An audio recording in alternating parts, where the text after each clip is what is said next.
Hi everyone. I thought for a moment I might do it this way, but I realized that that's backwards. Hang on a sec. Hello, it's good to see all of you. I'm still working on the technology. I think I'd figured it out by now, but well, I'll keep trying. It's good to be out here with you today. Another beautiful day here in Gary. I thought I'd take advantage of the sunshine and come on out and spend a few minutes with you.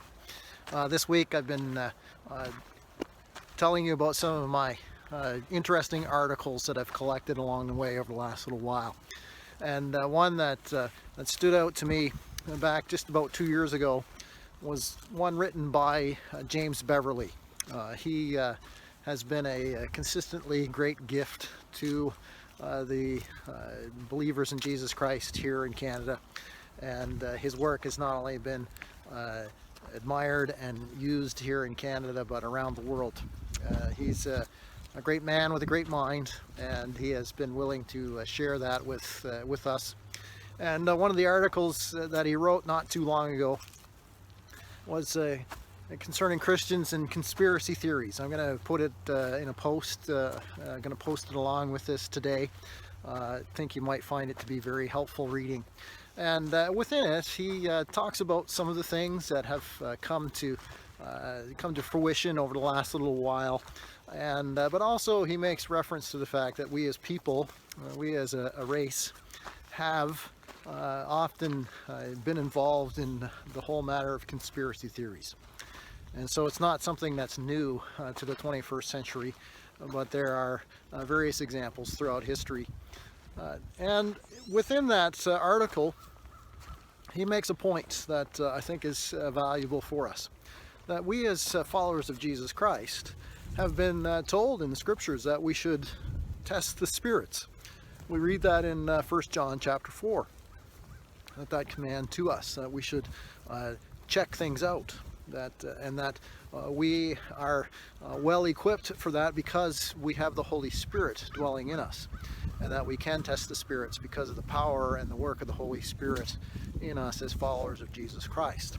As well, he makes mention of an example that's there in the book of Acts, as Paul is teaching in a place called Berea.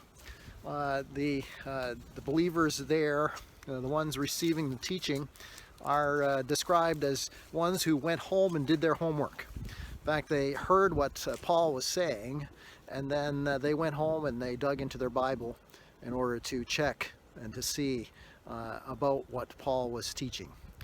So we admire the Bereans, and we should have that sort of spirit about us, and that we would go home and check things out. One other thing that Dr. Beverly doesn't mention in his article, but really comes to mind for me when I think of this whole matter of conspiracies and how we should try to avoid getting sucked into them. It's something that Paul said in the book of Joy. I call it the book of joy because often in Philippians, Paul talks about his joy and about his rejoicing. And in it, even at the end, he tells us that we should rejoice in the Lord always. Paul, who was imprisoned while he was writing the letter, who was there really on weak charges, trumped up charges. Paul, who was utilizing the opportunity that even his imprisonment meant, was ready to say in chapter 1, early on in his letter, he said, "Some are preaching the gospel out of goodwill. Some are preaching the gospel out of evil intent." And he says, "Some are trying to speak against me because they're trying to get me in trouble.